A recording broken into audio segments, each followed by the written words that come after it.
Man, how did the Wizards manage to lose a game in the offseason? That's wild. Here at Open Mic, we like to start out the show by giving you a different, humorous look at a couple things going on in the D.C. area. Now, I chose this first story because there was a brazen theft right here in the district. A traveler from California had his $24,000 Rolex stolen from right off his wrist after he fell asleep in the lobby of the Marriott Hotel on L Street Northwest. I haven't slept while I was traveling. I was really tired. I haven't slept for 48 hours. He also shared a picture of the watch along with this selfie. You just know that right there. You know that's his Tinder profile pic. You know it. Rolex on one arm, puppy in the other.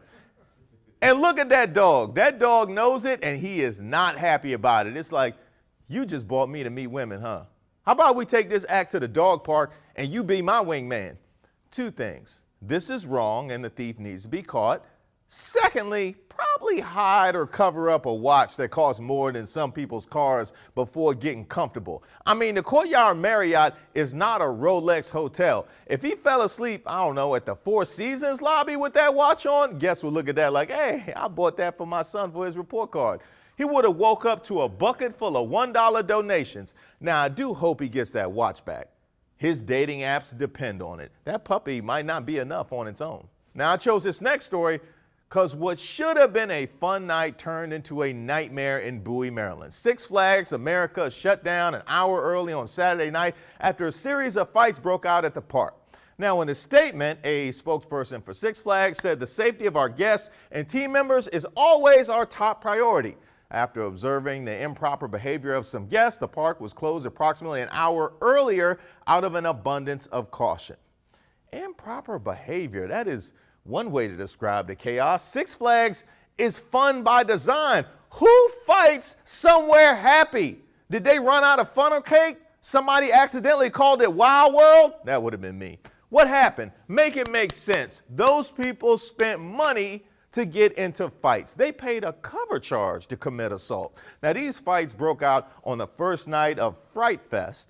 Fright Fest is fitting because the guests managed to be scarier than the actual ghosts. Prince George's County, y'all gotta do better. I don't want to witness a melee while buying cotton candy. That never used to happen when this guy was around.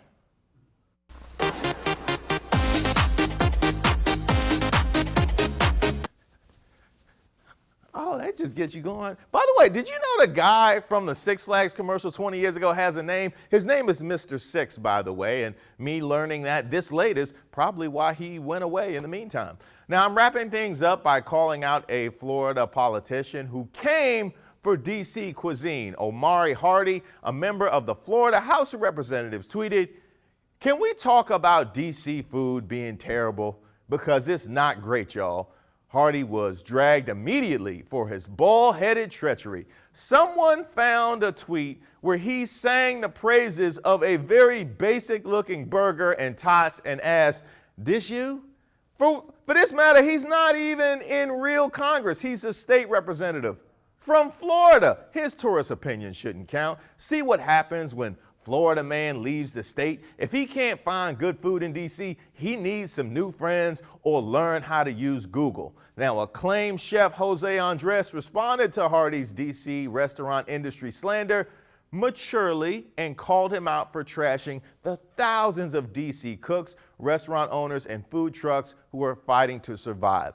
I want to thank you, Jose, for taking the high road. This guy didn't deserve it, but that was a very classy response.